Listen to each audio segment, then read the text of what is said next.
There ain't a podcast that's flyer. You are now tuned in to Direct Misfire. Bensome, Huw, and Sellick. Tell everyone to tune in. Let's roll the dice. Let me show you what we doing. A fantasy war game. Play it smart and you win. What you know about the crystal pen and the retribution? Heroes, giants, and knights galore. It's an adventure. This is Kings of War. Let's go.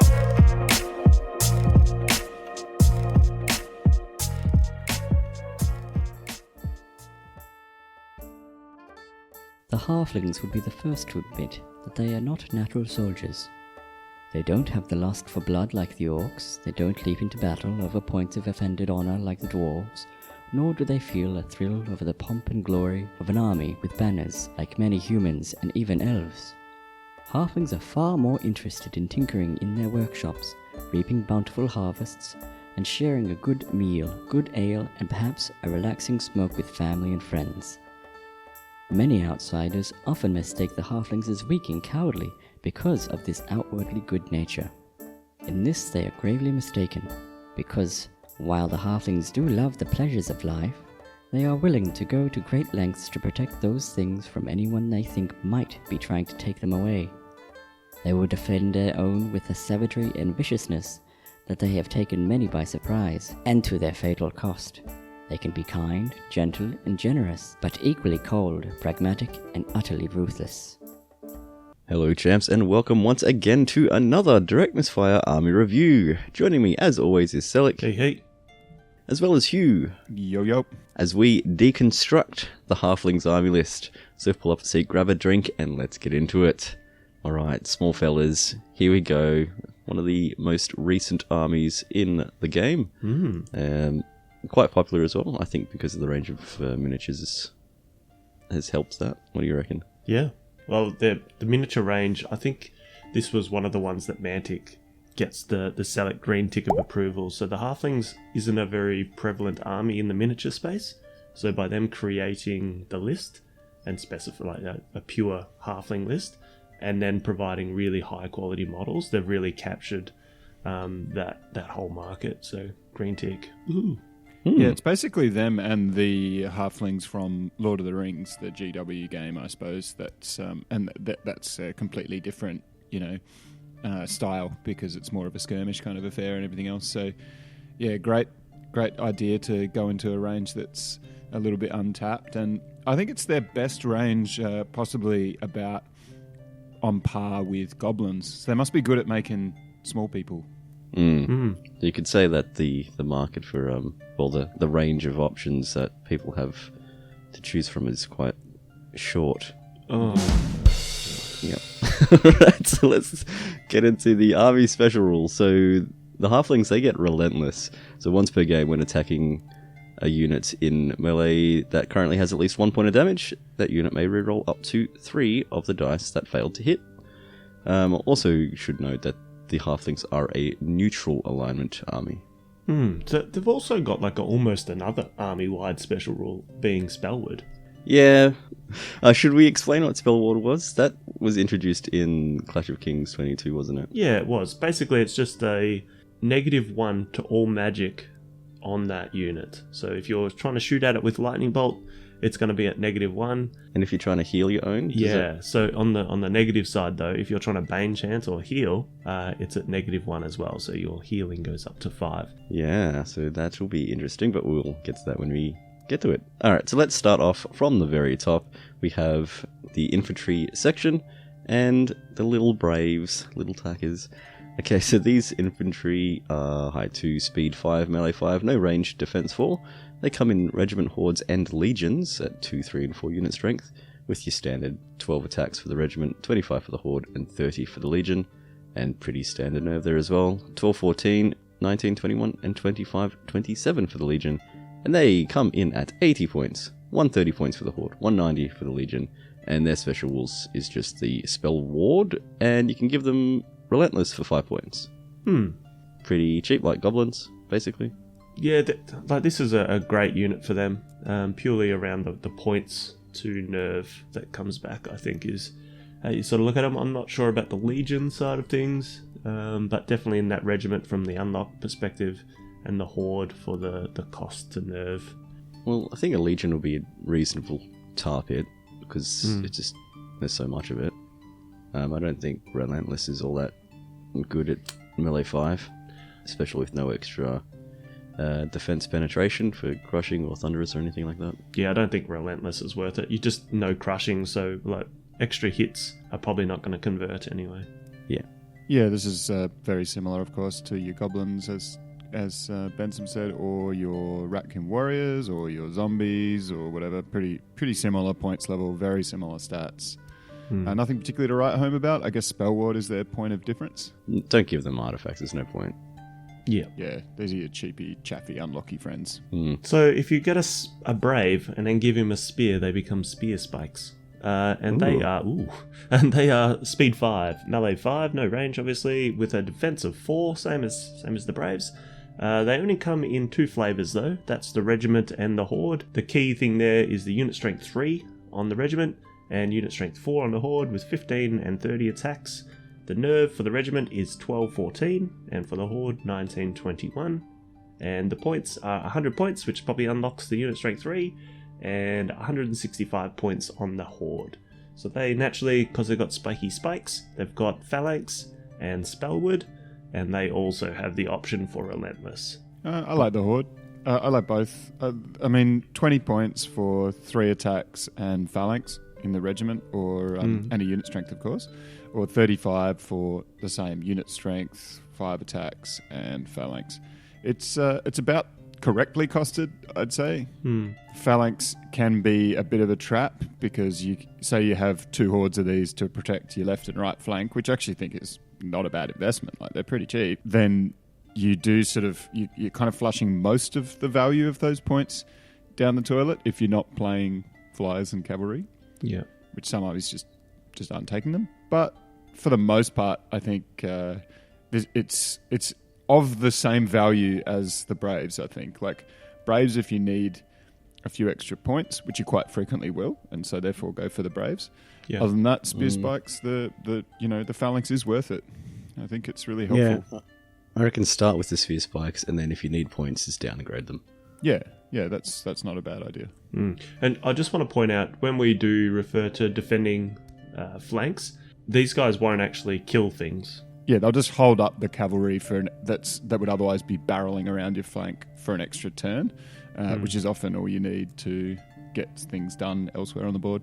It's also one of those units that if somebody is stupid enough to charge you with a cav unit or a flyer in the front, that it's probably not a great idea, or it's something to think about, to actually just withdraw or disengage there and wait for that second charge so that it neg 2 again. So unless they're a flyer naturally, and then they can get out of there. But yeah, don't feel like you have to countercharge. Yeah, good call.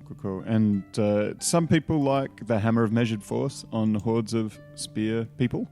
I think it's less worth it when you're melee 5, obviously, than compared with being an elf or a human spearman or whatever. But 195 points, I think it is. It's 30 points for the Hammer of Measured Force, isn't it? 20, yeah. 20 now on a horde. Okay. Yep. 185 then. You're still well under 200 for a horde that can potentially threaten big scaries. They are good at holding off dragons and stuff, although your opponent's basically foolish if they're going into your spear horde with their dragon, because they should be able to pick that fight. That's the thought anyway. I wouldn't really consider any other magic items. Nah. Fire Royal, maybe. Yeah. That's it. Staying Stone, maybe, if you really just don't have a better unit to put it on. Yeah. Alright, Hugh, how about you tell us about the chunky boys, the stalwarts? The stalwarts. There's a few somewhat challenging to pronounce English terms in here, which I thought was interesting. But your stalwart boys are speed 5, melee 4, defense 5. So better melee and better defense than their less experienced brave friends.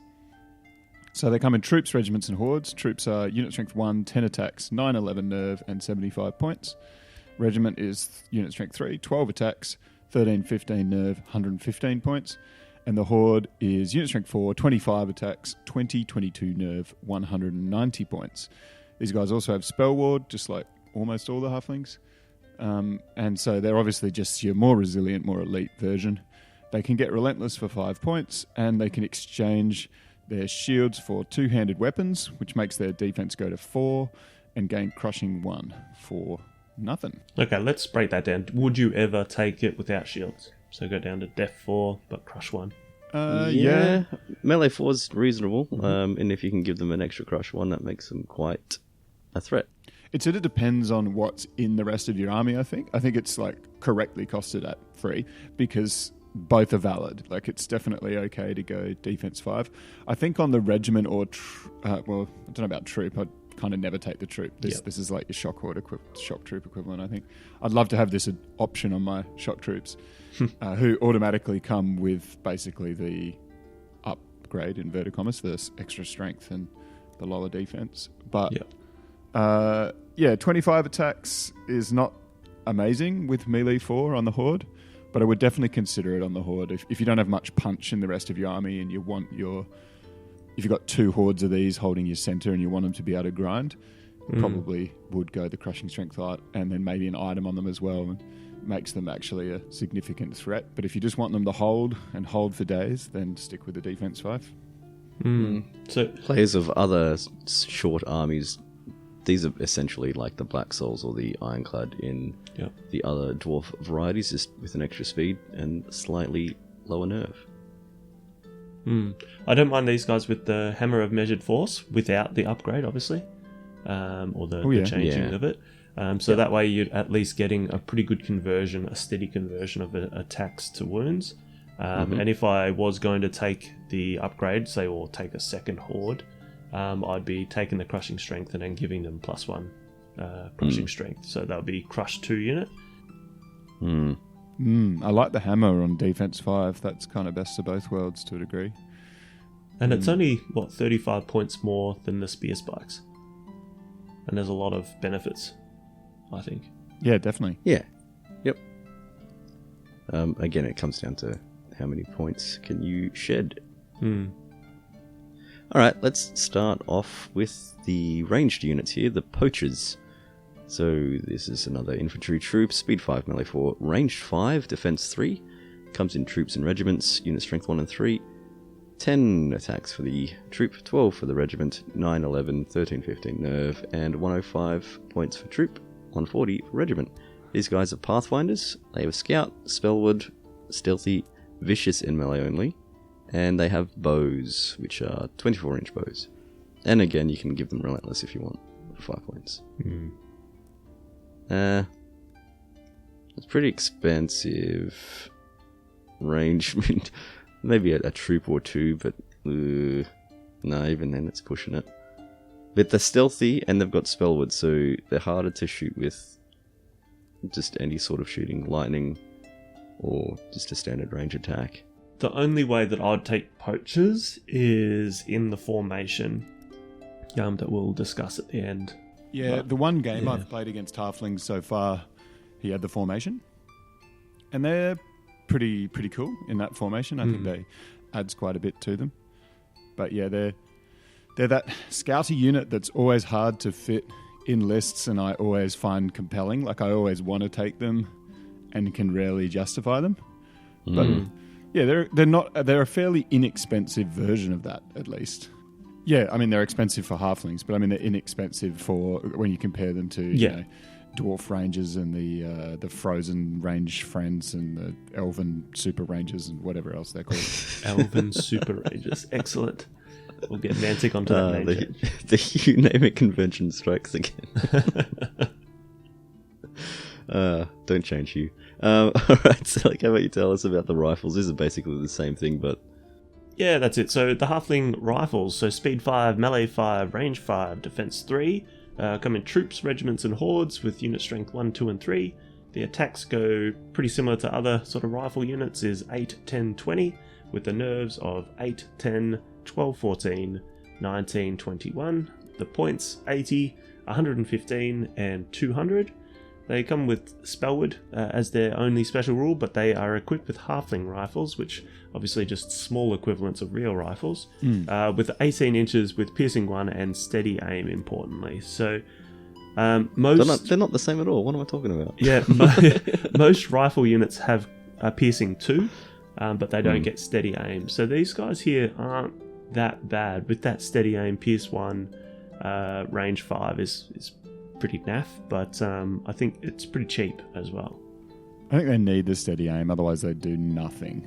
Yep. Because 18-inch range, speed 5, range 5 plus. Yeah, you kind of never want to have a negative on these guys, otherwise they're just going to completely whiff. Mm-hmm. But yeah, provided you can keep that 5 plus, like you're not cheating into cover, they can do some okay work. Yeah, I don't mind these guys in the regiment, just purely for that unit strength play. 115 points, they'll chip away. This is all just going to be plink damage, I think, at this point. But sometimes late game, that's really helpful. Just to get that nerve roll. Yeah, and the steady aim. 115, yeah. The steady aim helps that roll, that function, so you can move, get into the right spots, shoot, move, get into the right spots, shoot, and then late game you've claimed an objective. Yeah, and so do you like the regiment version, just so you can like get a tiny bit of plink damage and also claim an objective as your goal?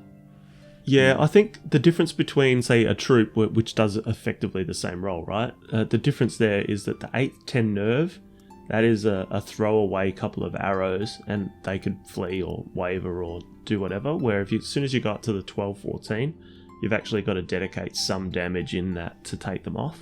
Yeah, you got to at least fling a few lightning bolts and stuff, not just sort of one and roll. Kind of okay, yeah. Are we doing any items or artifacts for these guys? No.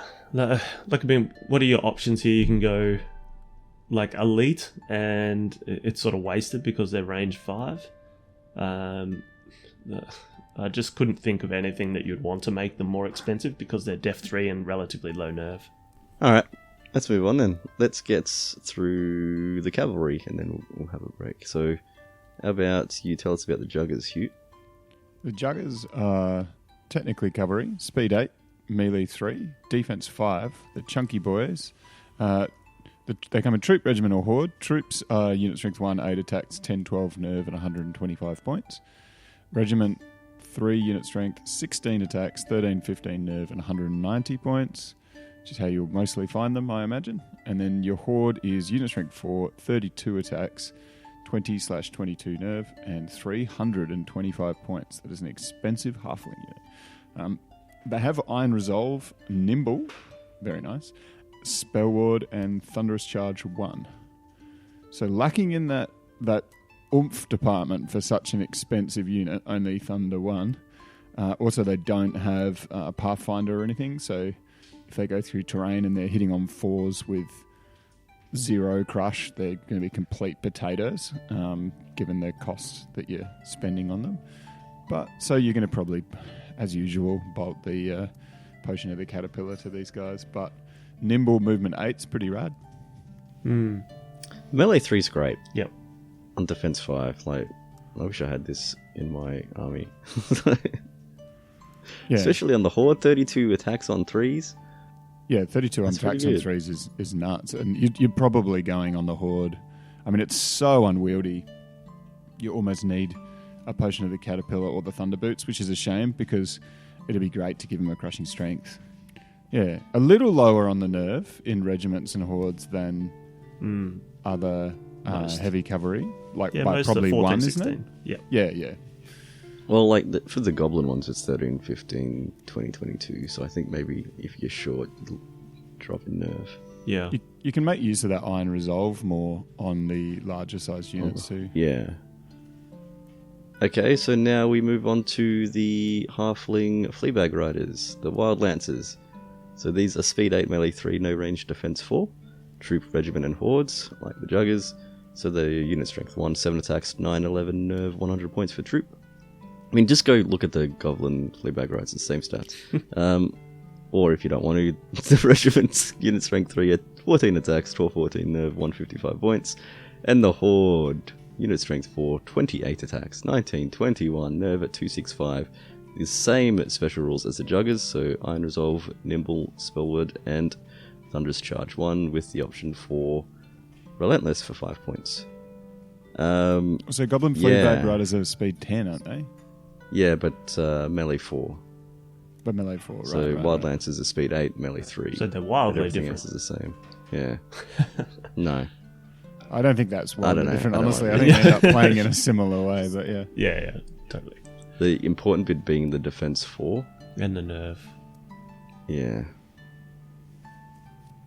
Yeah. So- I suppose the nerve is slightly different to the Fleabag. No, I don't know. Just take Juggers.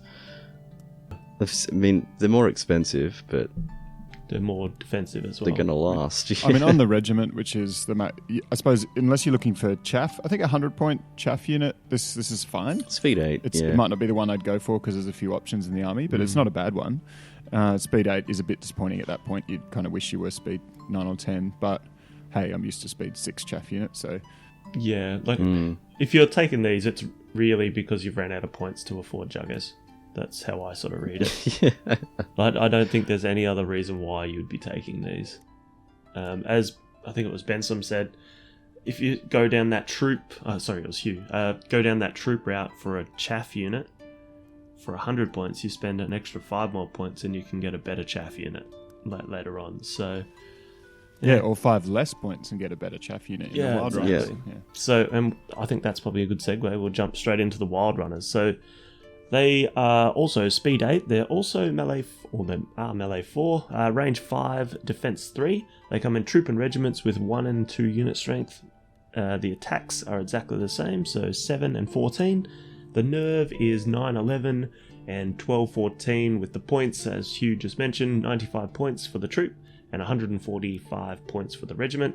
They come with Iron Resolve, Nimble, and Spellwood, and they get their short bows, so 18 inches steady aim. You can actually upgrade these guys to have the black powder weapons, which is like what the Halfling Rifleman had. So that's an 18 inches as well, but piercing 1 and steady aim. So that upgrade does cost though 10 points for the troop and 15 points for the regiment, and they can also get Relentless that you would never take. Why aren't they just naming Halfling rifles instead of just various black powder weapons? I'm not sure. It's a bit strange, but Yeah. one thing that I do get caught out, I guess, for lack of better words, is that these guys have melee 4. Yep. It kind of strikes me as a little bit strange because they're the arrow boys.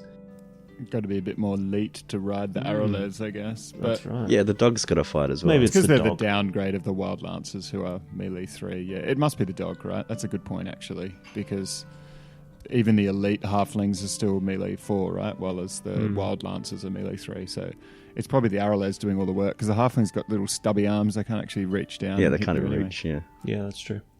But maybe in the troops. I don't mind these guys in the troops just as that throwaway chaff unit. Yeah, I think if you lose a defense and a melee for that ranged weapon, and you also lose 5 points in the troop. But I think I like that because I don't mind if my chaff unit gets deleted slightly quicker. In fact, sometimes that can be a good thing. Sometimes it it's can be good. bad if they like hold unexpectedly or whatever, or get shaken. No, get Wavered? disrupted, wavered. Yeah, if they get wavered like halfway to the target, that can be pretty painful. Whereas these guys can just fling a few arrows from time to time, and they're that unit with 7 attacks on 5s. They're that unit that just does 1 wound when something's been like devastated or something, and then you're like, yeah, sweet, my troop just took out a massive horde of doom devils or whatever because they just had so much damage on them. I like that. That always appeals to me, just to have that option once in a blue moon for when they're not. I always already find sacrificed themselves. when I'm relying to do just one with attacks between 5 and 7, it's never going to work. So I usually rely on taking these guys in regiments because it's got a bit more oomph. It's the move and scoot and shoot. Yeah, I don't mind the regiments if I'm taking the upgrade to black powder weapons. Like Yeah, rifles. for scoot and shoot, yeah, I agree. Regiments, I'd go black powder because it's, it's 15 points, so you're looking at 160, but it's like a semi-effective shooting unit at that point with a lot of mobility that can claim an objective, which is kind of cool. So you're either going the chaffy bows or you're going the boom boom, flank and rotate and boom boom fellas. Yeah, they should make that a rule. I'm glad Boom, you're boom, not flank, writing the rotate, book. boom, boom.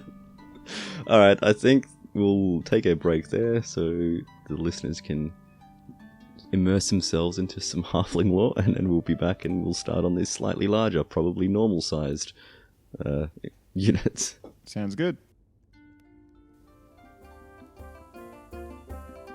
During their wandering days of old, every halfling had to be ready to pick up a weapon to protect their family. Once settled in the Shires, they realized that they needed a real army to defend themselves.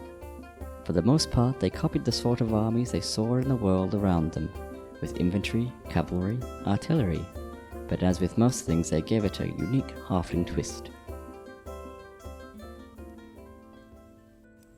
All right, so bringing us back in now with the Edgelords themselves, the Edge Grenadiers, which might also be EJ and might also be E, but we don't know.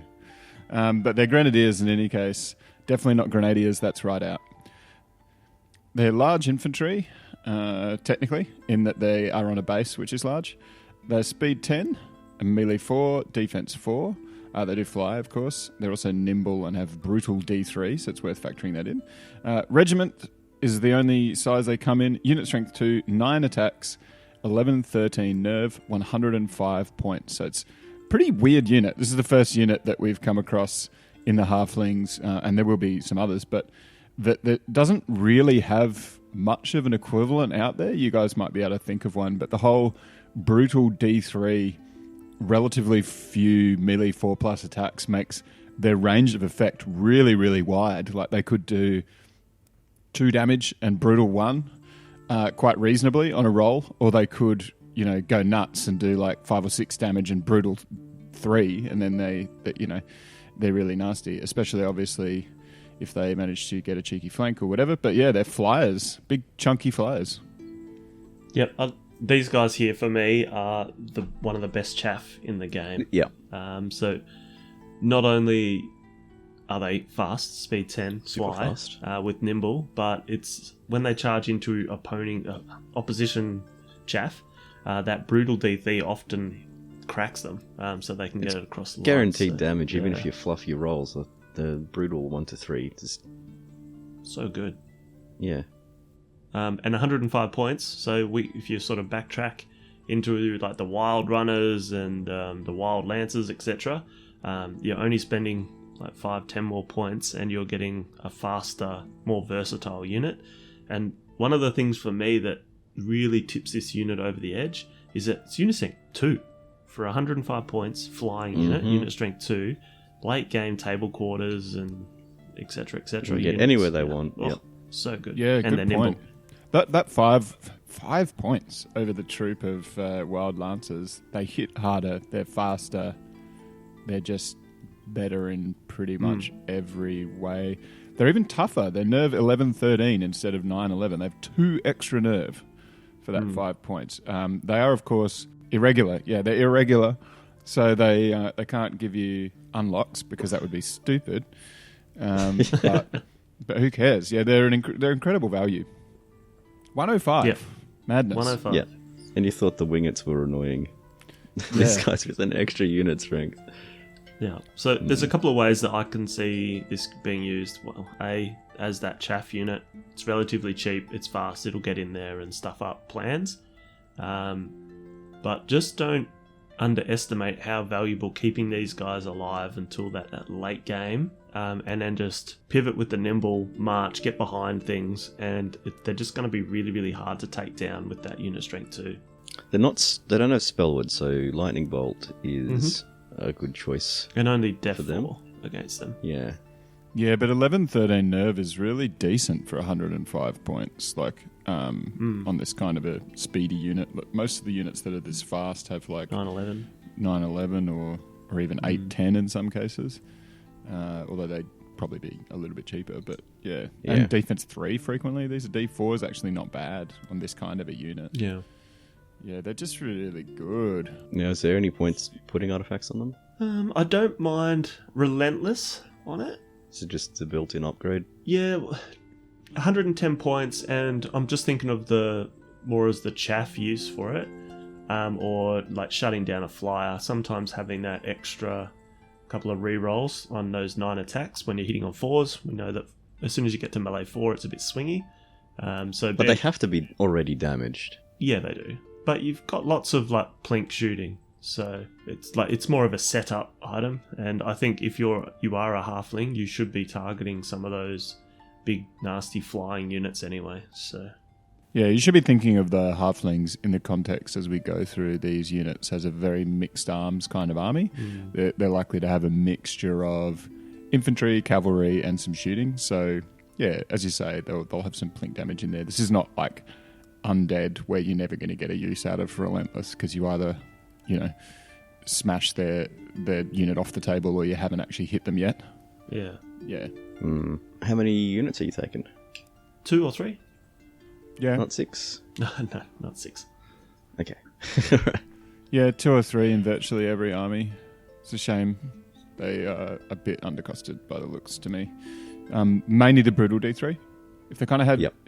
Even without that, they're a decent unit. They're just a decent chaff unit because they're so fast and, they hit like sort of okay for chaff by chaff standards.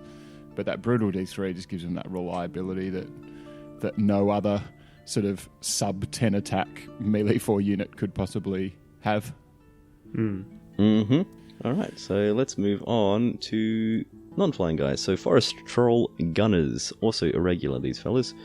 These guys are height 3 as opposed to A or EJs or Edges Grenadiers, height 2. Speed 6, melee 4, ranged 4, defense 4.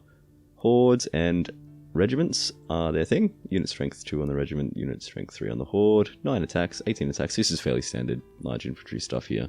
12, 14, 15, 17 on the nerve, and 140 and 230 for the points.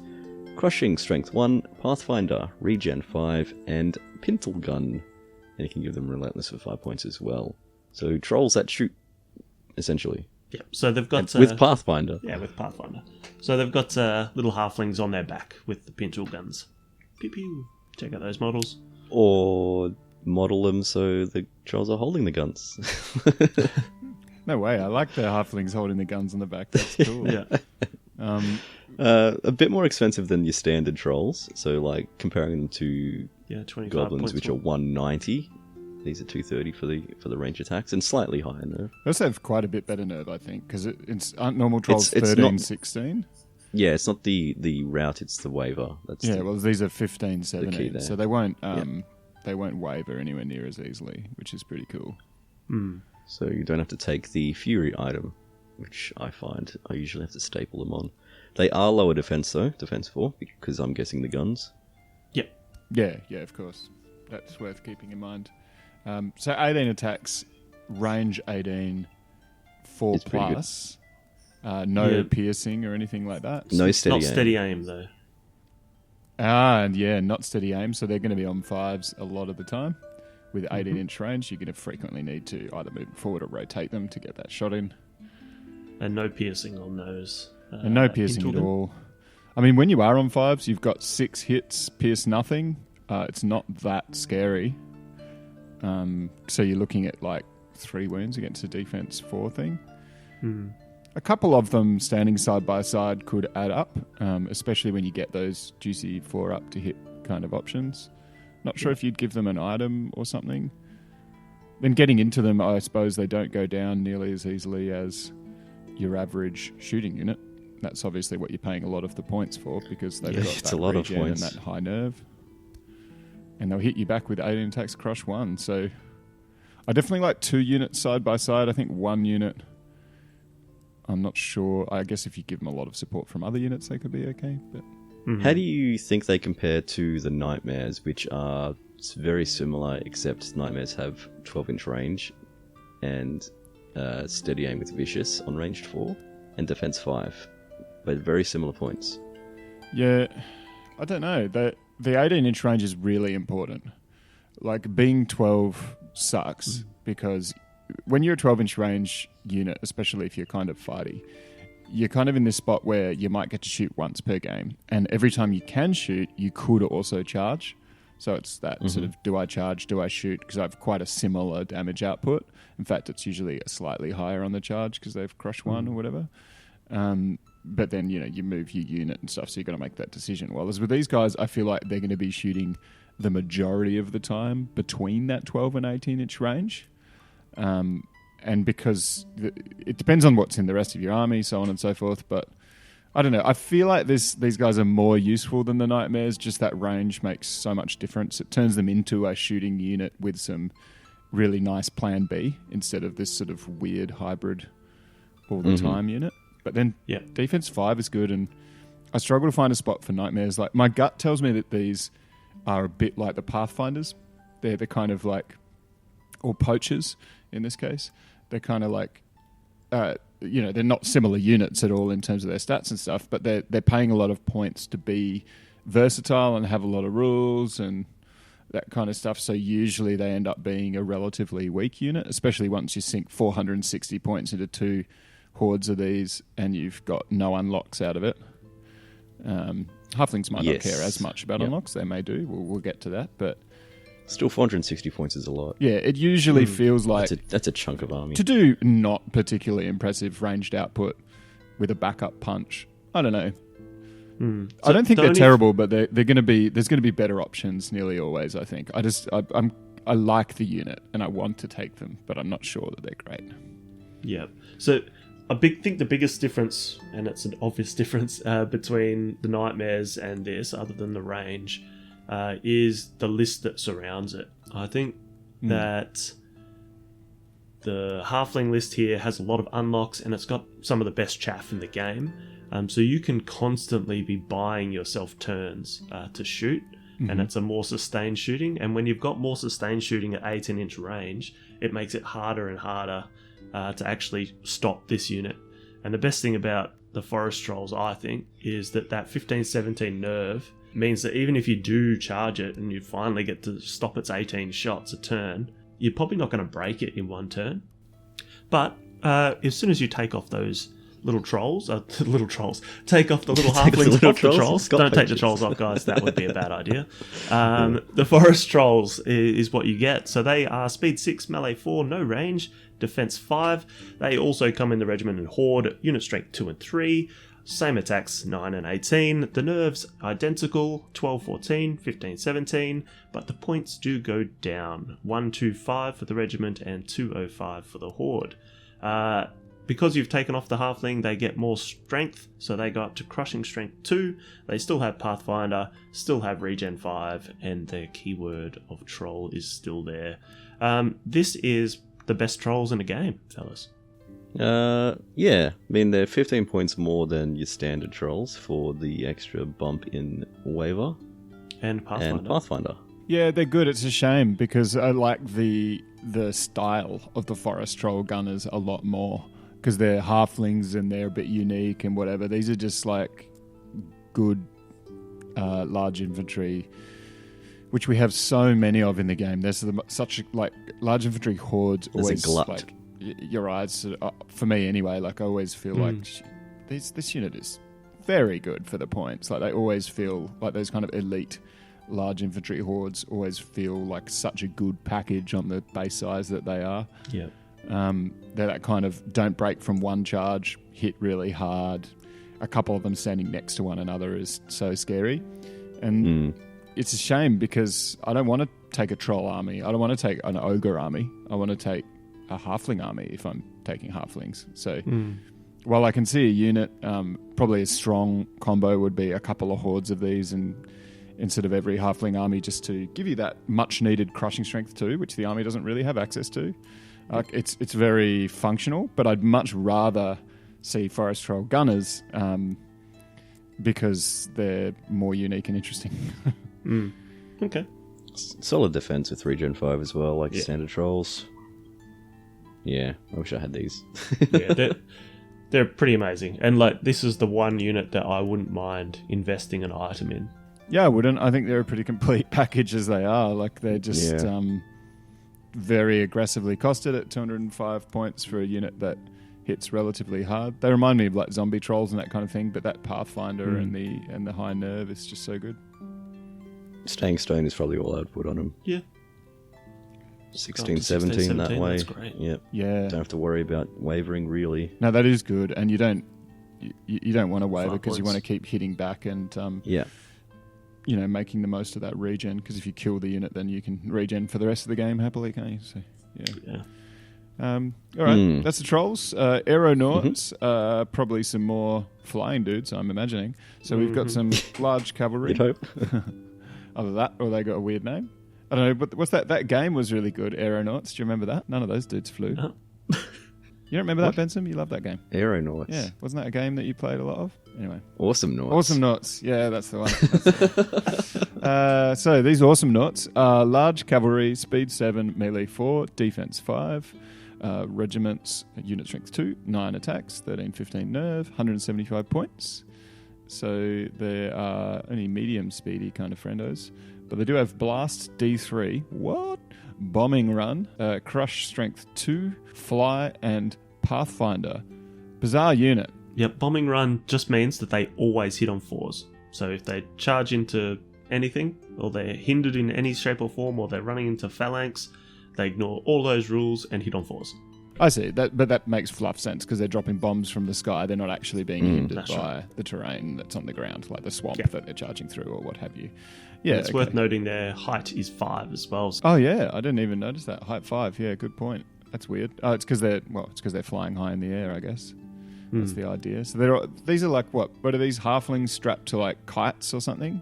These are like hot air balloons dropping bombs Oh, I thought that was the edgelords. So what are edge grenadiers? of jetpacks.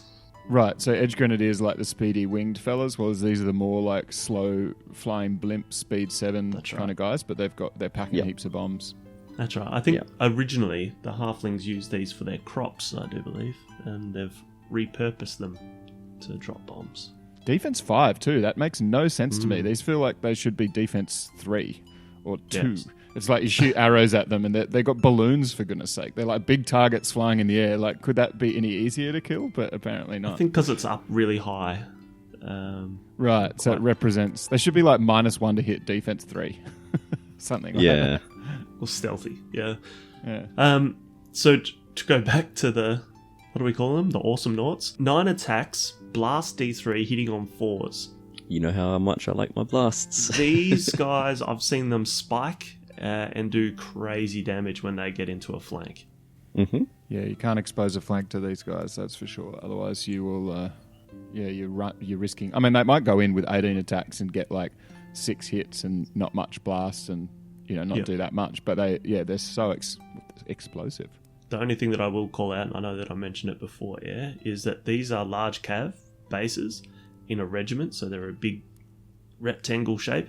50-50, Just yeah. making sure that when you do charge in and destroy a unit, that you're constantly thinking about how you're going to pivot them, because they can get in the way very quickly. Good tip. Because they're slightly wider than everything else in the list. Would you put any items on them though? The 175 is... Yeah, it's pretty pricey. They're pretty tough Chunky, though. yeah. They're way tougher than I feel like they should be in my head now that I'm 13, imagining 15. the models.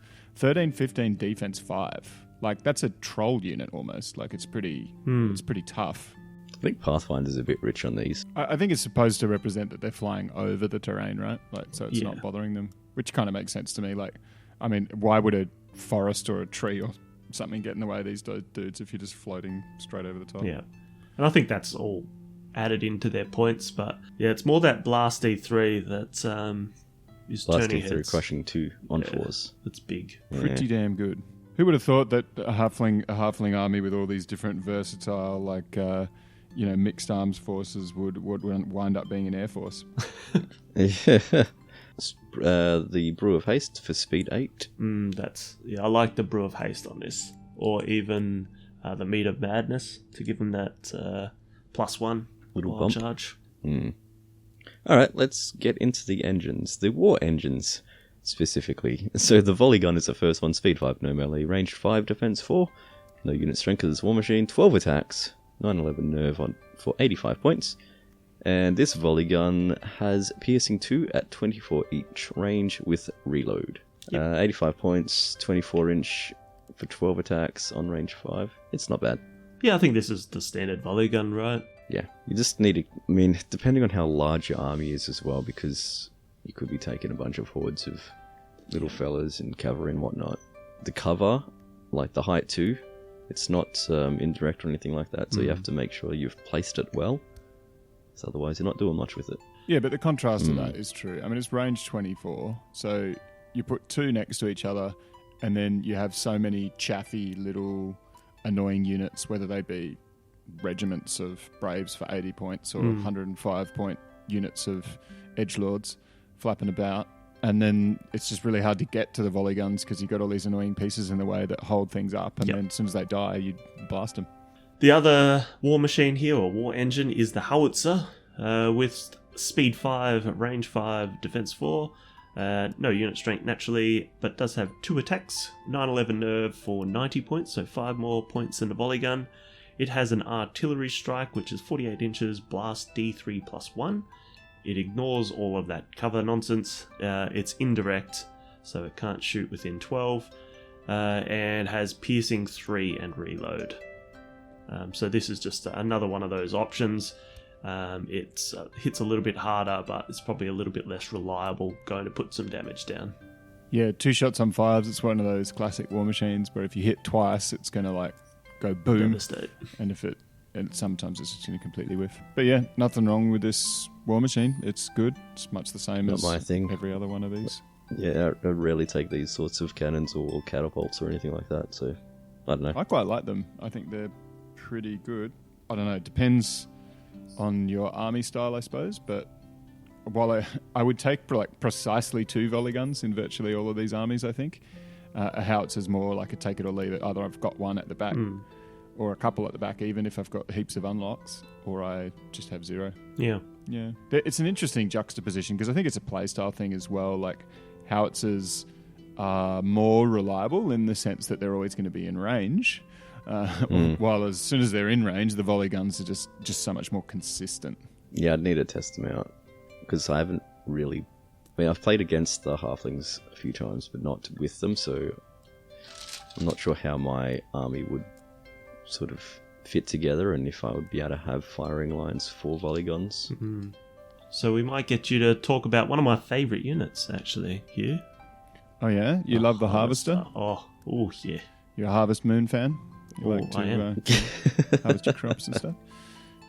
Cool. Well, this guy is a monster, technically, a chariot. It has speed 5, melee 3, defense 4. It's height 3, so it's a short monster, as it befits the halflings. Unit size 1, unit strength 1, sorry. D6 plus 8 attacks, 13, 15 nerve, and 140 points. It's got a big shield, so it's the tough at the front. It's got your big harvest blades in the way, I guess. It is brutal. It is crush strength 1, and it's thunderous charge 1. Interesting unit. Slow, steady, chungus. It's a much better mincer. And it's very appropriate for your mincery models, Bensome, which look like big grindy harvesters. Yeah. Although there is a really pretty model for this one already. So it's effectively a troll that's pushing a big lawnmower. That's what it looks like. Yeah, I really like these guys. I think they complement the rest of the halfling list quite well. So that defense 6 in the front, keep moving up. You almost always got something to your flanks to protect them. So yeah, just moving these guys up, chunking away. Once again, we'll talk about the engineer later, but I'll refer back to this having the tinker rule as well as the ravenous rule. So yeah, that's pretty handy. And D6 plus 8 is really good. With the melee 3. Yeah. Yeah, I'm certainly seeing plenty of reason to take a whole heap of braves and spear spikes in your army just so you can get loads of unlocks. Because there are a lot of like awesome unlockable units in this army, and we have hardly hit most of the good ones yet. I mean, what I think sets these apart as compared to the mincer is the nerve. Having just Fearless 11 on the golden variety is just too painful. Like, just they disappear really quick, even with the big shield. So bumping up to 15 for 140 points, yes please. I'll probably still only take 2 just to support. Yep. Because they're not the cheapest when you're putting them en masse. 280 points for some threat. Yeah, 2 max for me. Yep, I would probably say the same, purely on the speed. So they're not like an alpha. It makes them hard. Yeah. Yep. And they're still that chariot base, which can get a bit awkward as well to use once again after you win a combat and you've got to sort of pivot around. Often you can get blocked if you've combo charged whatever it was.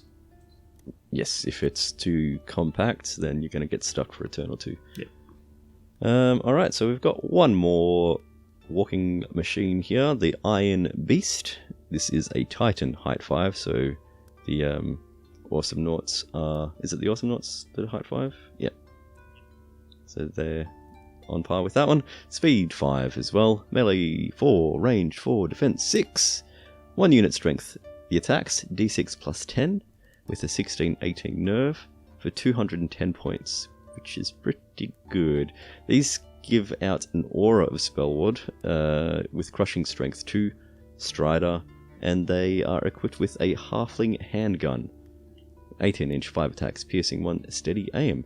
You can also give them Pride of the Shires, which is a unique upgrade there, and it gives them Inspiring as well as the aura Headstrong, and that's for 30 points to make it 240 top.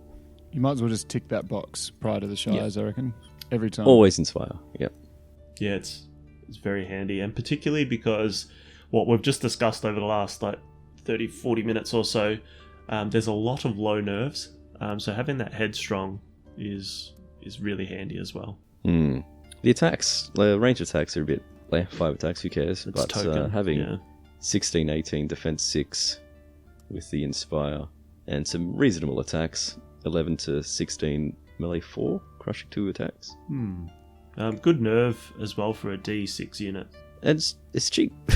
So for that kind of unit, 240 points for a defense 6 inspiring monster. Or Titan.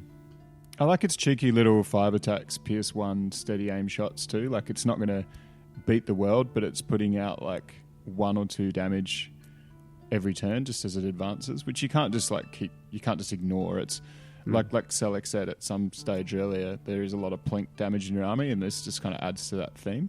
And you sort of need that plink damage to get your sort of ravenous or whatever it is, relentless. If you are going to go down that route. But when your juggers or your harvester or your trolls, whatever it is that's doing the damage, when they go in, all of those units are a little bit lower than other armies' elite hammer kinds of units in terms of damage output.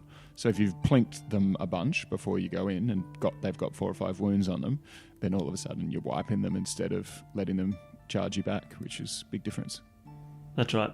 And to go back to one of Bensome's comments about the Edge, EJs, A's. So those guys don't have Spellward. This Iron Beast gives the aura of Spellward, so you can actually get those EJs into a Spellward, so be protected from the lightning bolts a little bit more. Do you get +1 Spellward or something? You don't, do you? No. It's just it gives the just flat rule. Flat neg 1. All right. Yeah. Great. Anything else to say about this? They are good. Piggy? Yep. They are good. Okay, so what we'll do is we'll take another break, and then when we return, we will start to discuss the little individuals and heroes and whatnot. Most halflings are natural tinkerers with small home workshops where they build various devices to make life easier. Some, however, are much more gifted and produce works of engineering that can arguably match the skills of the dwarves. Originally conceived by the dwarves as their still behemoth, the concept of an iron beast was later brought to the Shires by the halfling Percival Arbuckle, and the design later evolved by Paddy Bobart. While the designs of individual machines vary, they are all essentially an enormous 4-legged, steam-powered behemoth, controlled from a small cabin on the top and armed with guns, piercing tusks, and unstoppable momentum. An implacable foe, they are eminently capable of smashing through an enemy army, spreading death, and sheer panic.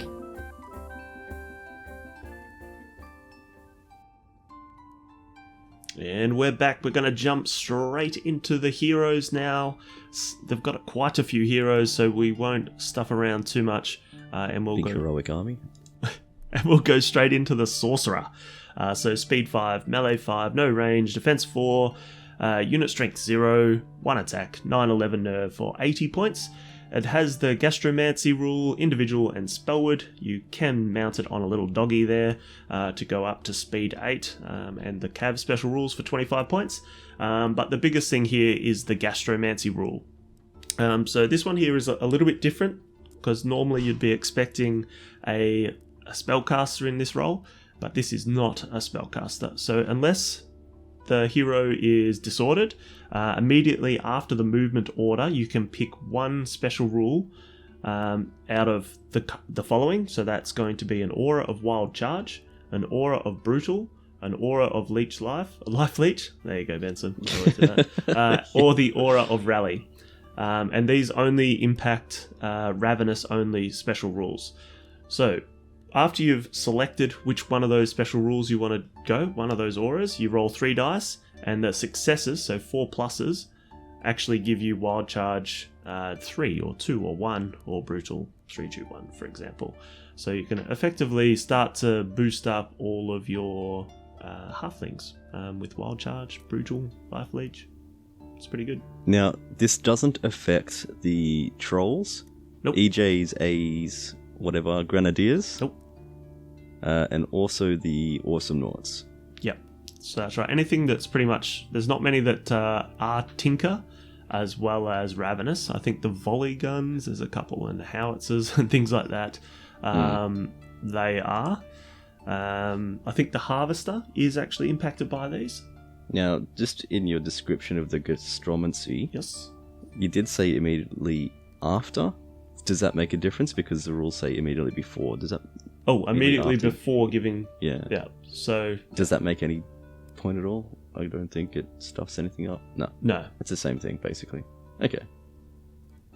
Yeah. If it's interesting, all the different auras. I think the wild charge is probably my favourite. If you gap 2, then you can have one with brutal as well. So, I don't mind the rally when you're coming in. And then once you start to get into that sort of turn 2 where the charges start happening, that's when you can really start to assess, hey, do I need wild charge in this turn? Yeah, all of the abilities are used for. It's just so great to have that versatility. It's These kinds of units are amazing because when you think of what you would pay for a wizard to have all those different spells, they get right up there in the expense, and you pay for that versatility. Obviously, there's diminishing returns on wizards, which is why most wizards end up having 1 or 2 spells. Yeah. But on these guys, they just get them all out of the gate for 80 points. They're actually incredible value. Oh, yeah. And there's no spells really that cover this sort of thing, so it's quite unique. You can't use a spell to give brutal or wild charge. I mean, there's extra effects, but no direct spells. But it's not just wild charge, it's just potential +3 wild charge. Yeah, it's big, so... Also, for all you halfling players out there, some ideas for names for your sorcerers. You could go with Nando. You could go with Smoke and Joe. You could go with Sweet Baby Ray. Very nice. So much material out there. Just open your cupboard, look through your source selection, whatever. Even Tabasco or something is a bit of a weak option, but you could go there if you want it to be spicy. I'd replace my sorcerer with a Pastomancer, personally. No, it's all about the sorcerer. What are you talking about? It's just No. it's a walking play on words with a big, cute, chubby belly. It's perfect. I've got some beef ribs out in the smoker at the moment. You're making me incredibly hungry. I haven't had breakfast either. So. But I think the biggest thing to take away, and we'll move on from this guy, is when you do go in that wild charge, it's not so much how you're using it, it's how your opponent is thinking about it. So when they're moving up to get into their charge range, they actually have to think about, what if my halfling opponent goes wild charge and gets 3 dice, so now I have to leave 13 inches of range, which can actually push out a lot of just non-wild charge units. So there's a lot of byplay inside these choices. So the wild charge is one of the biggest reasons you need a couple of these in every halfling army, I think, because they completely change that. Otherwise, like any time that you're playing a movement 6 army, like Ratkin or Ogres or a lot of elves and so on, just having that wild charge threat completely changes how your opponent maneuvers, exactly as Sellick just said. And you've got to assume as an opponent, every unit has wild charge, every unit has brutal. You've got to assume this stuff because it's like sort of true, even if it's only on specific units in practice. Yep. No, that's it. And when you're rolling 3 dice for it as well, you are almost guaranteed to get at least 1. So, yeah, pretty handy. I really like it if you're going down that sort of halfling route. That's it. What about items? I love the Sacred Horn, so you can Yeah, that would be my go-to as well. just increase that aura range. From 6 to 9, just cover a whole Makes lot. a lot of sense, especially for a short-legged little fella that needs to get around and affect a number of different units on the battlefield. Yeah. On a dog as well? I think on a dog is good, so that gives him versatility and movement. I'd take one with the aura and one on a dog, something like that. Yeah. Just get good coverage across your whole army for very few points. Yeah, it is worth noting though that he doesn't inspire, so the inspiring talisman is also a pretty good option. Oh yeah, give the doggo one the inspiring talisman. Gets him up in points a bit, Yeah. but makes him a lot more useful. Yeah. Okay, so engineer, our boy that instead of specialising in cookery, this guy specialises in fixing stuff. Speed 5, melee 5, Like, range 4. didn't think that through, did you? That's what engineers do, right? I don't know. Design bridges, if you're Andrew. So this is our resident bridge designer. Speed 5, melee 5, range 4, defense 4. 1 attack, 10, 12 nerve, and 75 points. So just our little individual guy. He does come with inspiring, which is pretty nice. And he's got a carbine, which is a 18-inch Pierce 1 4-attack weapon. So, yeah, a bit like the Iron Beast. He's going to be putting out those 1 or 2 damage every Some more turn as he plink. sort of stands there. A little bit of plinkiness, so which is handy to have on a guy that's very cheap and just standing there inspiring stuff. So he's kind of like your flag bearer with a gun. He has Yeah. Aura Wild Charge +1, but specifically for Tinker units, which is your sort of mechanically kinds of things, for 10 points. He can have Radiance of Life, Tinker only, for 15 points. And he can swap his carbine for a Halfling long rifle, which means his attack becomes range 3+, range 24, and attacks 3, piercing 2 for 15 points. So that plinkiness just gets significantly longer range, which I think like you do if you've got the points for it, but you don't if you don't. It's like the carbine's still fine as well. And then gadgets and gizmos. That's right, and that then selects one of your units to get the Tinker rule. Yeah, yeah. Effectively load them up, giving them all these gadgets and gizmos, and then they get the keyword Tinker, which helps out with the Radiance of Life and Wild Charge Aura that they And get. you choose what unit gets that after you've deployed. That's right. Interesting. So what kind of unit might you put that on to get that best use out of that Wild Charge 1 and Radiance of Life? It has to be an infantry, yeah. So the Stalwarts, I think, might be a good choice, so you can get those guys the Tinker rule as well.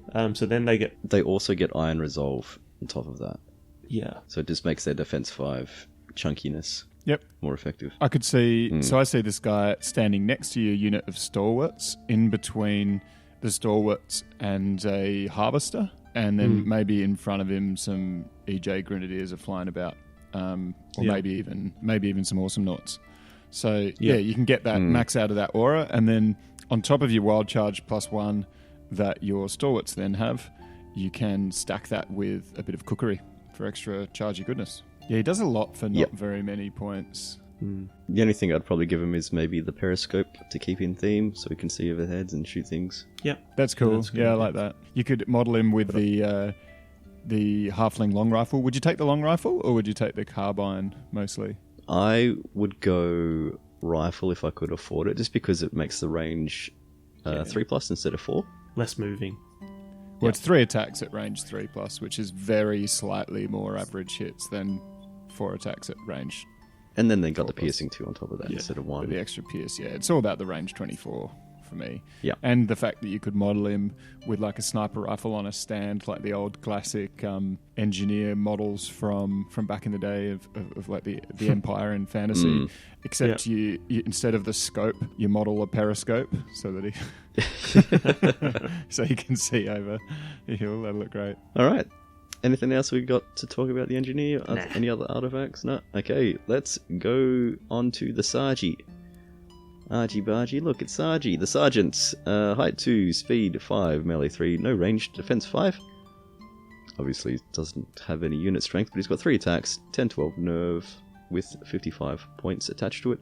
Crushing 1, individual, inspiring, spellward, and another bunch of options available.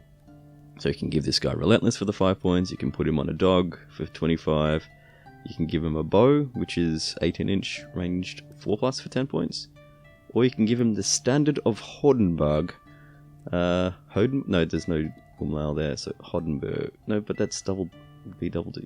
Hodenberg. Aura elite melee for infantry only for 25 points. That's pretty good. And you can also give him scout, but you can't take it while you've got a dog. Dogs are too noisy. 10 points for that one. Yeah, the standard of Hodenberg, that aura does sound very tasty for 25 points, and maybe it still is. But just remember that most of your infantry units are hitting on 5s. So yeah, if you're going to go stalwarts heavy, I think this is an auto include. Yeah, you can certainly see between this guy, the engineer, and the sorcerer, that if you have a couple of hordes of stalwarts holding up your middle, which is increasingly, I'm feeling like that's going to be quite a standard style of build, you've got so much extra buff on once you layer all your various characters on top of your dudes that they actually start hitting like a truck and being quite speedy and versatile as well. The Mustard Captain. Speed 5. Captain Mustard. Captain Mustard. Speed 5, melee 3, no range, defense 5. Once again, this guy does not have any unit strength, but does have 5 attacks, so a little bit better than the sergeant. Nerve is 12-14 at 80 points, so a little bit more expensive than the sergeant, but a little bit more attacks. Also has crushing strength 1, individual inspiring, mighty, this one, mighty, underline that. Mighty's always good. And spellword. Well, significantly less options, though, than the sergeant, so he's only got relentless and the option for a more expensive dog. Fancy dog. He's got a fancy dog. Like went to the salon or something. So yeah, this is like your typical hero. The biggest thing for me is I'm not sure I'd ever take this guy. I know mighty is good, but and it's expensive inspiring, but that's an expensive bit of mighty. This guy reminds me a lot of the Ratkin Warlord, who has very similar stats, points, etc., etc. And there was never a place for him until very recently with the update. They gave him the Vicious Aura as an option, and it kind of gave him something extra to help out with the troops. And all of a sudden, I've taken to taking one just on foot to walk around with his mates, give them all Vicious, and then occasionally add a couple of extra wounds, and then also occasionally move out and be a chaff unit and use that mighty. He's quite versatile. But without that aura, especially in an army where every other character gives you juicy auras and stuff, pretty hard to justify, I reckon. Yeah, like he goes up into what, 115 points, is it? Yep. So he goes up to that sort of price line where you're just like, if you wanted the chaff to use the mighty, you can do it cheaper and better and faster. Yep. If you wanted inspiring, then you can go the sergeant and do it cheaper, or you can go the engineer and do it more efficiently and complement the rest of the list cheaper. It's not like the sergeant can't do 1 point of damage, 3 attacks on melee 3 with crushing 1. Exactly. Yeah. I don't know. Sorry, Captain Mustard. No. Yep. It's a no from me. He got done in the study with the candlestick, I think. He should. That's the colonel. Good joke, but. All right. The Feast Master. I like this guy already. He's a big chungus for a halfling. Heavy infantry. Lol. Speed 5, melee 3, range 4, and defense 4. He's unit size 1, but unit strength 0, as are all individuals. 5 attacks, 11/13 nerve at 90 points. Okay. He's also got Crush 1, Duelist, individual, inspiring, Scout, Spell Ward, Throwing Cleaver. So he can chuck his cleavers at really quite an incredible rate, being able to throw 5 of them a turn at 12-inch range and pierce 1. That's a lot of cleavers. So this is the chef-looking character with dual cleavers, if I remember. Yeah, this dude is packing a lot of cleavers. So yeah, a halfling, which traditionally not well balanced throwing weapon traditionally, but I know chefs. I've actually had a chef throw a knife at me once in a kitchen when I was a caterer briefly. Jesus. Didn't hit me, luckily, and he wasn't like ninja starring it like this bloke. It was more of just an aggro maneuver. And it's not just any cleaver; it's a throwing cleaver. So yeah, like all chefs, he's a jerk. No, just kidding. But yeah, he's the assassin style unit, I suppose, for the halflings. The speed 5 assassin. Yeah, but yeah, wait, is he unique? No, he's not unique. I thought he was for some reason. I guess just because the model's quite dynamic. But yeah, you could take multiple assassins if you were some kind of lunatic. But Yeah, it is unique in that nobody will ever take it. Maybe if you give him the +1 wild charge, and if you've got all those wild charge buffs on top of it, he might actually be able to get into combat and kill the character. Yeah. yeah, But the movement that's a lot 5 is of the limiting stuff to factor, make him isn't it? work. The movement 5 is very limiting. Like if he was speed 7, like a certain Irati assassin, then and otherwise similar, which they are quite similar units, then he would be a little bit scarier. But the 5 attacks is very good. A lot of these assassin units have 4. 4. And believe me, I don't know how many times I've wished my assassin had 5 attacks instead of 4, because it makes a huge difference. It makes that ranged more reliably actually do something.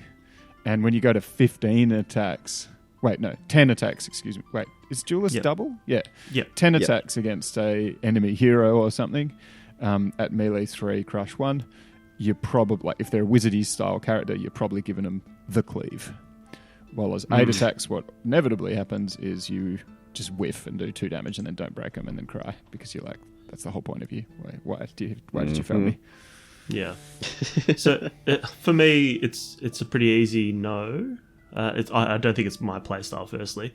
But secondly, 90 points for a relatively slow unit that doesn't really complement the rest of the units. So, yeah, I think I would be always going back to one of the other heroes if I needed the inspiring. I think you take precisely one of them in the event that their name is Ali McSween and they're with a bunch of poacher mates, which we'll get to later. Yeah. That's exactly the circumstance in which the Master of the Feasts comes out. That's it. Alright, how about we go back to Captain Mustard and then give his dog some wings. So, the Mustard Captain... I keep saying it now. Mustard Captain on Winged Arrowlez. He is a monstrous hero. So you've got to factor in that base size. Speed 10, melee 3, no range, defense 5, unit strength 1, 7 attacks, 14-16 nerve at 195 points. The Big-O Doggo has crushing strength 2, fly. He inspires, has Iron Resolve, is also nimble, he's got the spell ward with Thunderous Charge 1 on top of the crushing strength 2, and you can give him Relentless for 5 points. This is a very solid flying hero, like the Elf Drakon or the Kingdoms of Men dude on Beast, whatever it is. Yep. Very solid. Take 2 of them. Yeah. You're going to have a good time. This guy is Colonel Mustard, that he's now referred to in the dining room, on the mounted winged horse dog thing, is a brilliant choice. So Iron Resolve on this guy is handy because he's got relatively like a slightly lower nerve. 16, yeah. But he's still ravenous, so he can get all those wild charge buffs, etc. But his one thing in this whole list that is A, fast and nimble and hurts. Like, he's got crushing strength 2, thunderous charge 1, so it will convert these 7 attacks. And you've got enough things in your army to just get in the way to allow this sort of unit to get flanks. And I think that's green ticks. Relentless, even that 5-point upgrade is something that I would consider on this guy, because you're going to convert most of those misses. He's also your unit which, thus far in the characters, you've been really lacking a model that can keep up with all your speedy cavalry and inspire them, which this guy also does that job. So yeah, I agree, he's fantastic. He reminds me of the Kingdoms of Men flying griffin friendo, like General on Flappy Beast, Bird or whatever. Winged Beast, yep. Yeah. He's really good. I like those kinds of Dragon Light kind of miniatures. I think they're just really in a good spot in terms of effect versus points and versatility and maneuverability. Great unit. Yep. Yeah, that's it. So next up, we've got the Gunnery Sergeant on a Troll. So this guy rolling around on a Troll with speed 6, melee 3, range 4, defense 5, has 1 unit strength with 5 attacks. The nerve is 13-15 at 130 points. Has crushing strength 1, just like the other trolls that are mounted. With inspiring, nimble, pathfinder, regeneration 5+, and the pintle gun as well. So it does have the option to take that relentless, and with the tinker special rule, the engineer does sort of help out there as well. This is just your pretty typical, I guess, hero choice that does have unit strength, so can score and contest. Yeah, a bit better than the Troll Bruiser with the increased waiver value. And some ranged attacks on top of that. Yeah, that plink damage again. You can imagine an army where you've got a couple of volley guns, a sergeant maybe, a engineer, one of these guys, maybe the Iron Beast. You've just got a lot of those units that are putting out 1 or 2 damage each. So just adding to that, I think is great. If it's your only one, meh. But if it's one of 5 different units that do that little plinkety-binky, like we've said before, pretty good.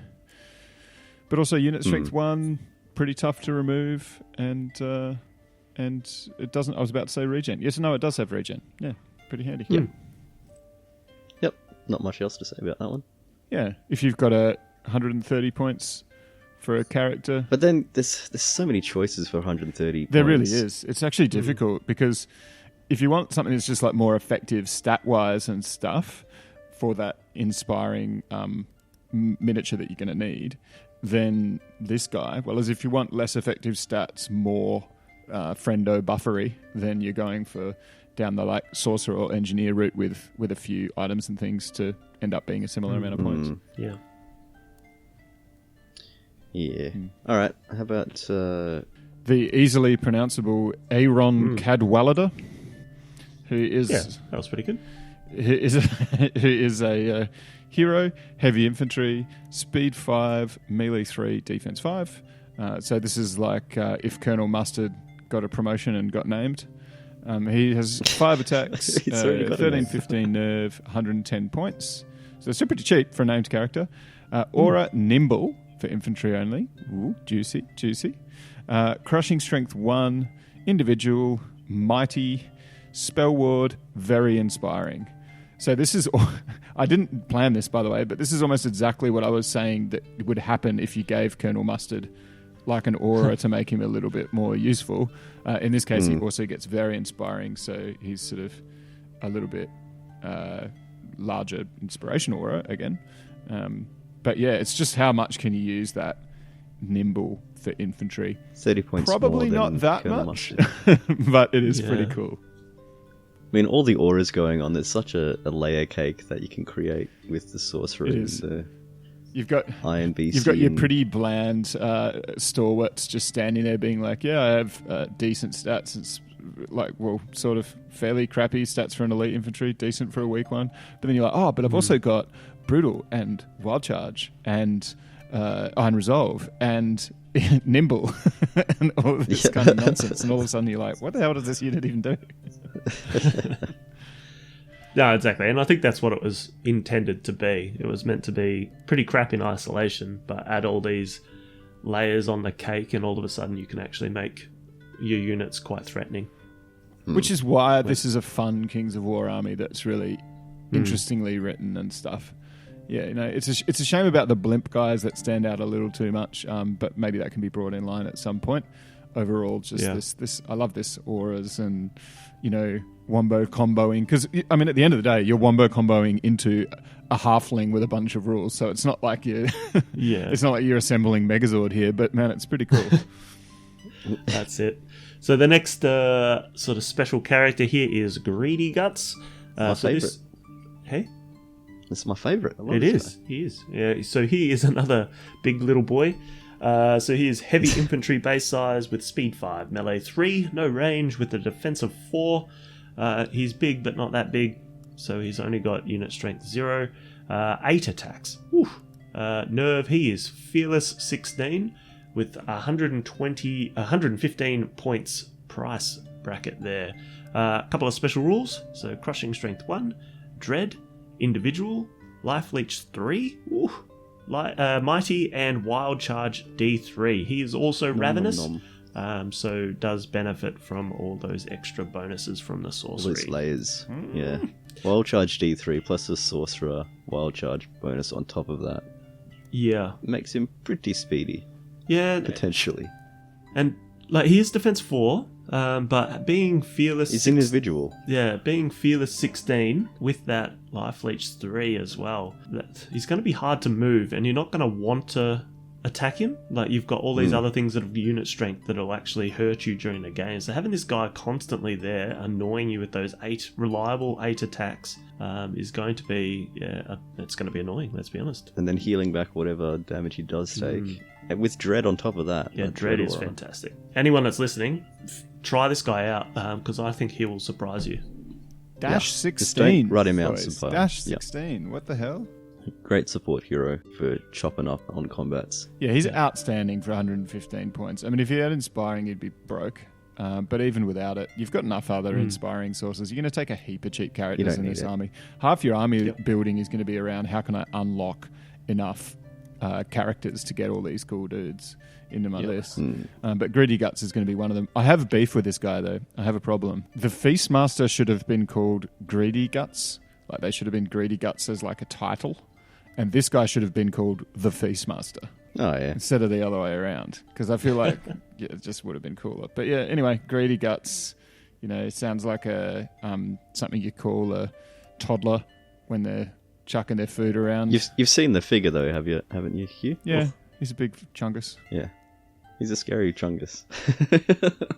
I just like the idea that he's eating people and getting his health back. Anyway, let's move on. Let's go to Ali McSween. Isn't that a lawyer? No, that's Ali McBeal. Oh, okay, right. Same. So we've got a hero infantry. Yes, that's right. Hero, height 2, speed 6, melee 3, range 4, defense 4. No unit strength, 5 attacks, 11, 13 nerve, 105 points.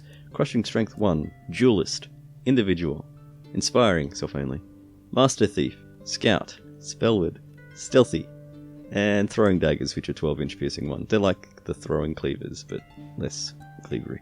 Yeah. So she's also ravenous, so once you chuck a few extra rules on her, the biggest challenge is trying to remember all her different rules at once. So what's Master Thief? So enemy units within 6 inches of Ali may not use their magical fighter when attacking in combat. When Ali is attacking an enemy unit in combat, she may choose to use a magical artifact held by an enemy unit she is engaged with, excluding one-use only items, so no crystal pendant stealing. But if you run into someone who has the +1 to hit, make Ali hit on 2s. It actually means that not only can she run around being an assassin and a fairly effective one, noticeably she's got speed 6 rather than speed 5 on her regular assassin equivalent, which is going to make a big difference. She can run around and do all that assassin-y stuff better at only 105 points, which is crazy good. She's just far better than other equivalent assassins of around that cost, of like, the ones from the Twilight Kin and the ones from the Rat Kin and the ones from various different other armies. She's just better than them for the points cost. And then on top of that, she can assist in that, that grind that I keep coming back to, where you've got your 2 hordes of stalwarts battling it out with your opposing enemy infantry's hordes. They've got a crushing strength item and a +1 to hit item or something, as you said, Bensome, and she's actually kind of, in a way, giving like a soft aura. It's just a negative aura for the opponent and helping to tip that further in your favour.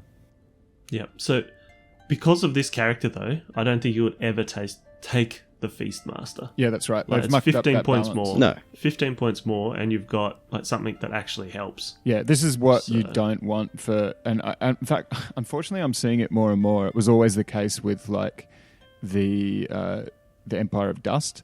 But what I don't want to see when we're looking at the balance of lists is unique characters that invalidate their equivalent.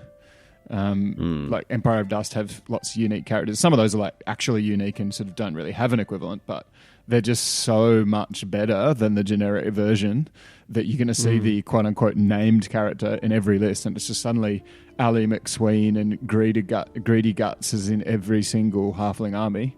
and you don't see that kind of that variation as much, which I think is a bit of a bummer. Like, I mean, from my perspective anyway, I don't think you're going to see these guys in every single list, but every single list that you would have had a Feastmaster, you're just going to pick Ali. That's right. Yeah, exactly so. Yeah. McSween's Cutthroats is... so, you wanted to take a Feastmaster and you wanted to take some poachers because you thought they were cool models, which they are, and you wanted to take some like interesting units in your army, but you couldn't justify them because they were just a bit too crap, especially when compared to their equivalents. So instead, take McSween's Cutthroats. You get 2 regiments of poachers, plus 10 points each for the formation, and 1 Ali McSween for plus 5 points. Ali McSween didn't have enough rules, so she also gets Rampage, melee D3, which I believe stacks before Duelist. Yep, that's right. So you've got between 12 and 15 attack. No, 16, 12 and 16 attacks. Maths.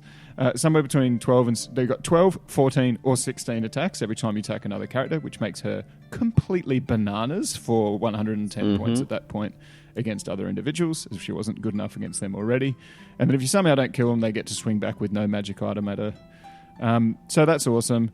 But then, more importantly, the poachers in this formation gain Inspiring Self and increase their range value to 4+, which is huge. So for 10 points, your poachers become... Your 2 regiments of them become reasonable range threats, and you don't need to buy a character to go with them to inspire them. So they can actually scout out onto a flank, put out some reasonable range shooting, and become like a useful unit in your list.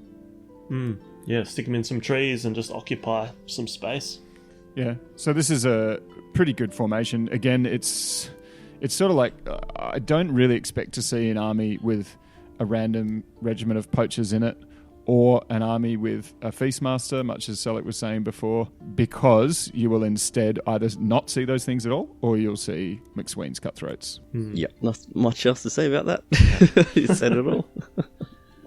Alright, so what we'll do is we will take one more break, and then we come back, we'll wrap this up, we'll go through some lists, and we'll have our final thoughts. Alright.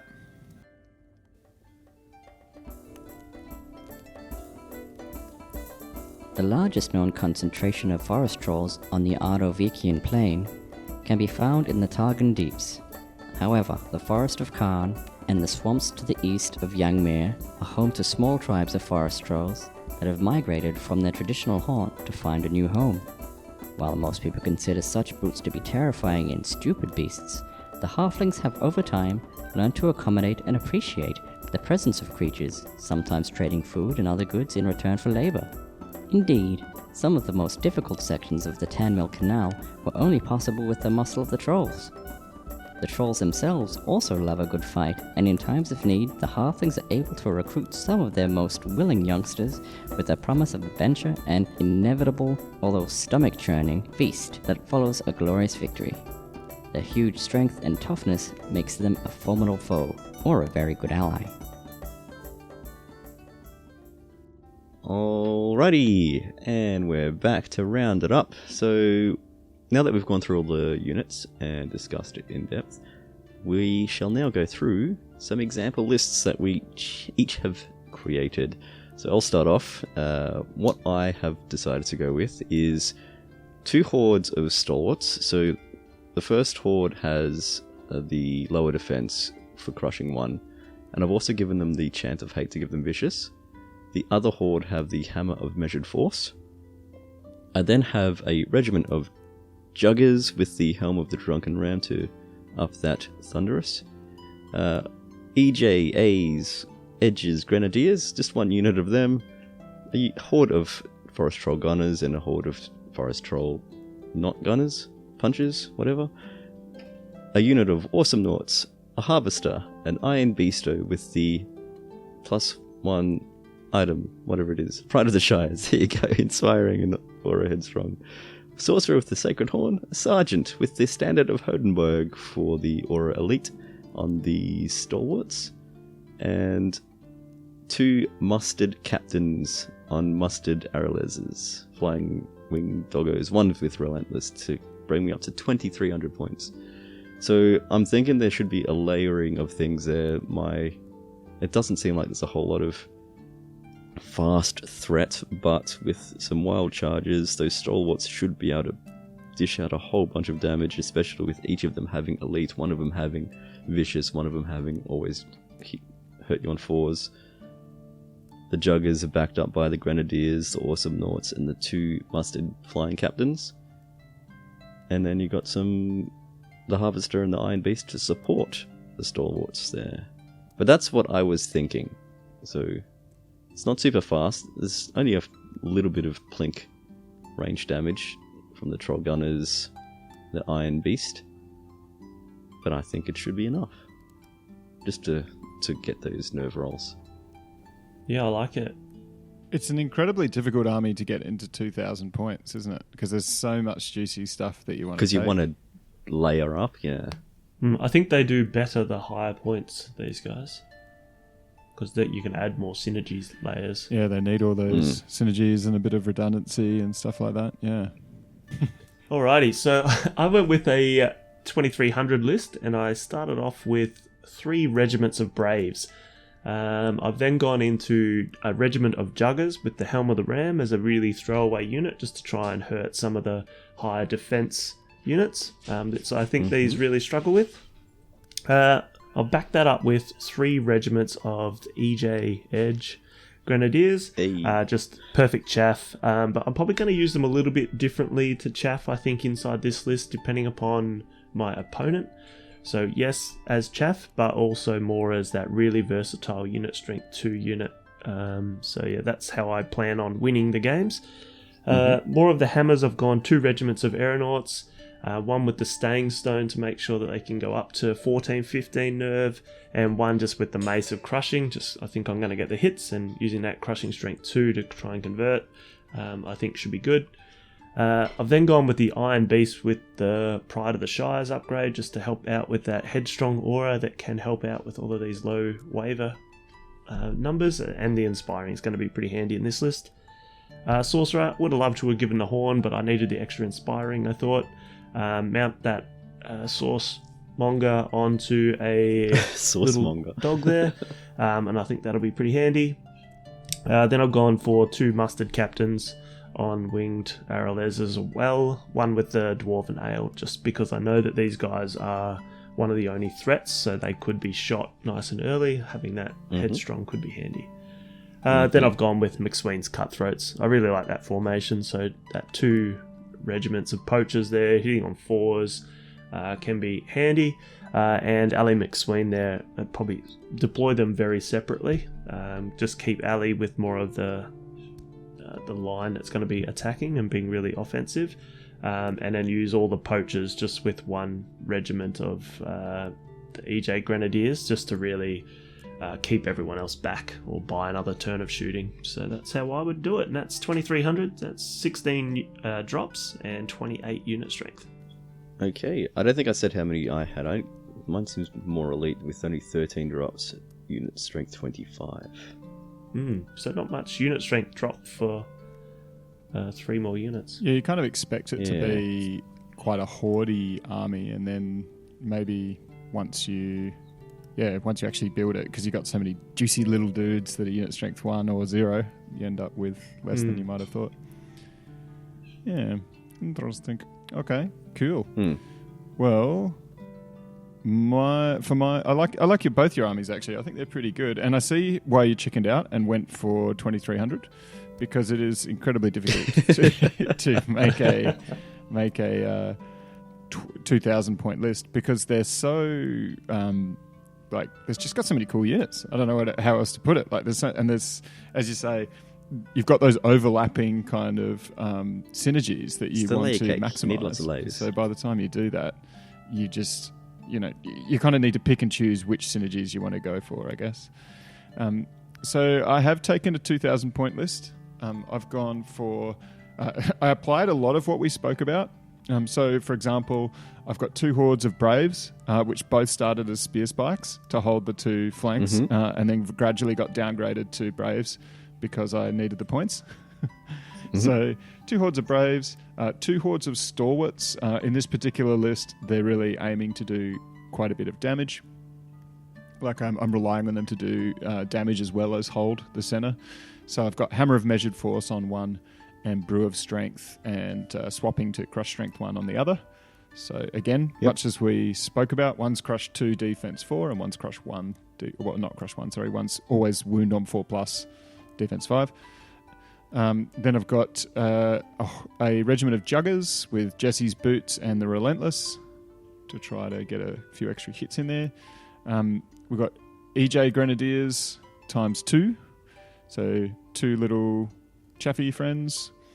Then I've got a random howitzer because I thought I needed a bit of plink damage from range, or to add to my relatively few plinky ranged units because I haven't got much shooting that I've managed to fit into 2,000. I've got a harvester, which is going to sit next to my blocks of infantry and put out a bit of damage. Standing in between, I presume, the harvester and one of the units of Braves, again, kind of like we spoke about, I've got a sergeant.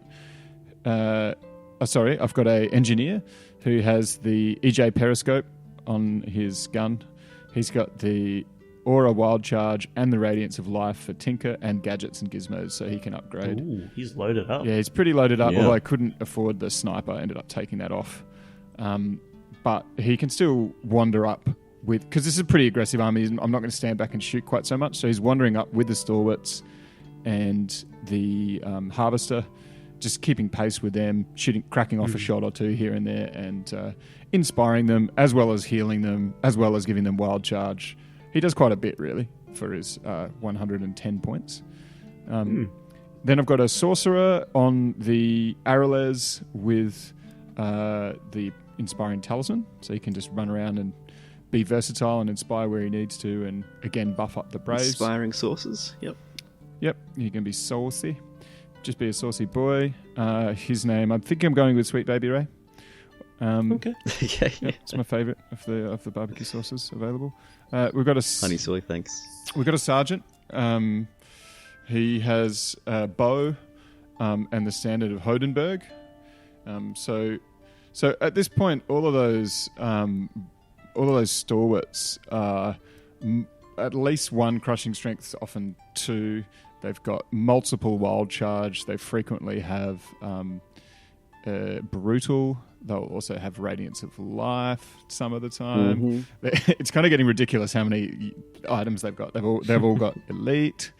They're actually hitting like trucks really at this point, and they're reasonably tough too. I've also got the Muster Captain on Winged Arrowles, who's got the Pipes of Terror and the Relentless item. So he's going to fly around, take advantage of the 1 or 2 damage that the Sergeant or Engineer or whatever have poked into a unit to then get his rerolls in there and hit quite reliably in a flank. And lastly, I've got a Greedy Guts who can, again, wander along with that core strength thing. So this is mainly around basically being an army that has 2 hordes of elite infantry that are backed up by about 1 million support characters, and then a bunch of stuff sort of floating around that, I guess. Nice. Putting the engineers, gadgets and gizmos on the Greedy Guts to make him Tinker to give him a +1 wild charge, and the Saucy Boys extra Can wild he do charge that? on that. Oh, D3. I guess he could. 2d3 plus 1 wild charge on top of his speed 5. That's surprising. That would surprise someone for sure. I'm kind of happy enough for him to just charge out in front of the Horde units in order for them to set up like a combo charge on something, take it off, and then Being mighty, he's going to stand there and hold for a bit and put out a bit of damage and do that aura.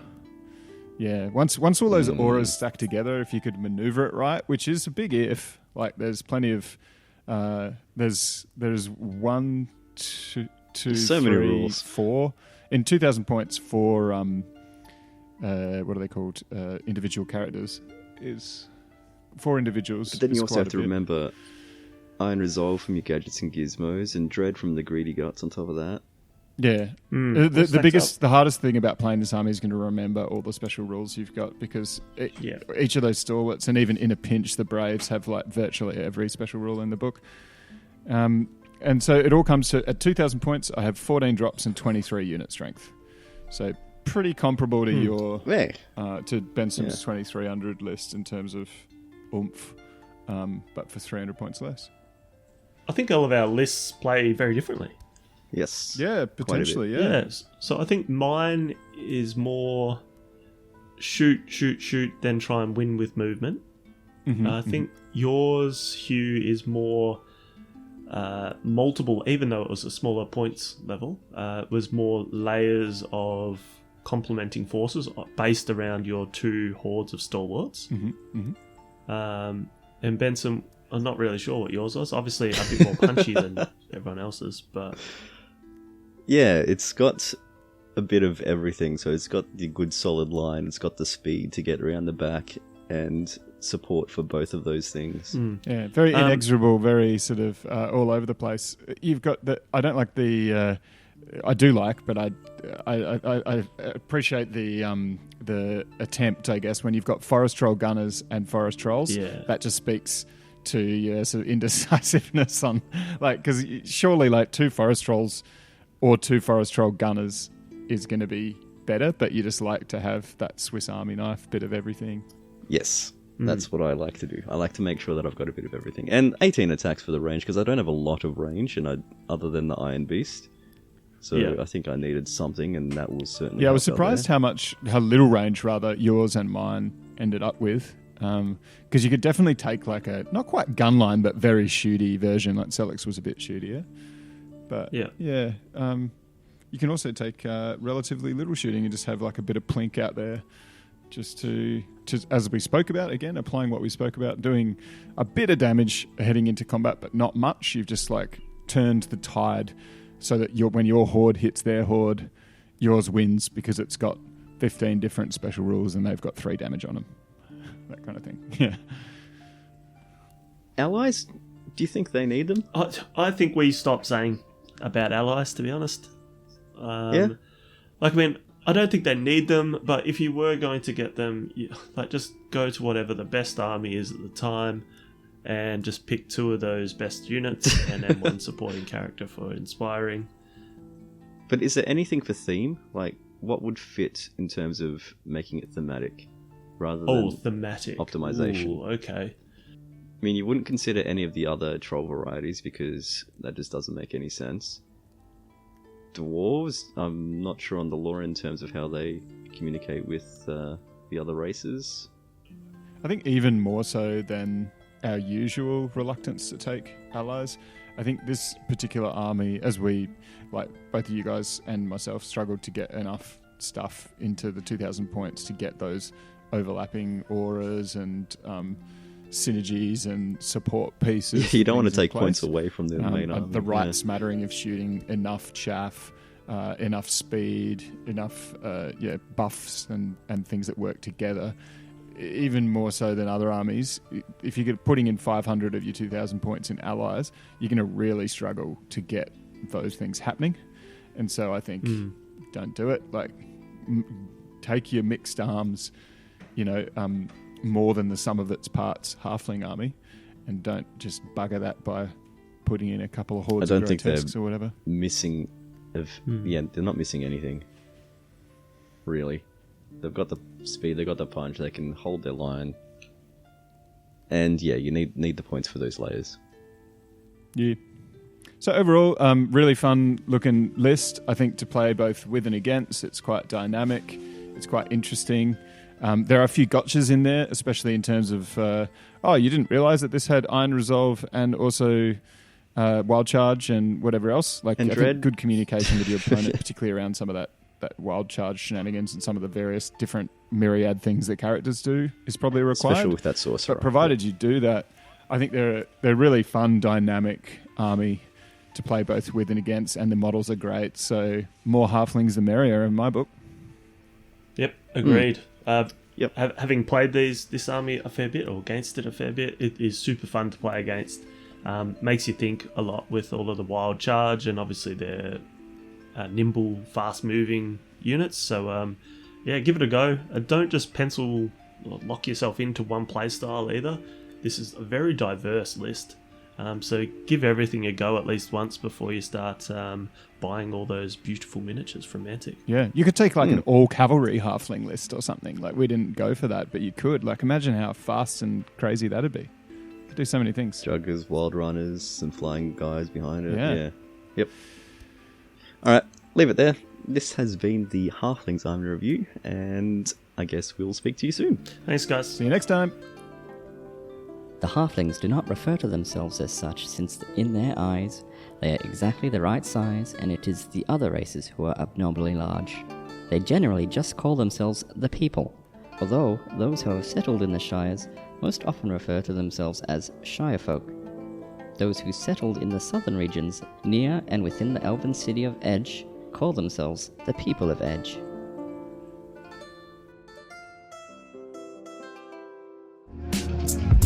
Thank you for tuning in with my team. Make sure you follow on Facebook and Twitter. Yes, indeed, more than a game, it's a lifestyle. Yes, sir. Hope you realize that the math hammer doesn't work. We give the people what they desire. Australian Wargaming Podcast, direct Misfire. You don't want to miss a thing. Yeah, we got plenty more. If you're ready, let's go. Stay tuned, that's for sure. Hey.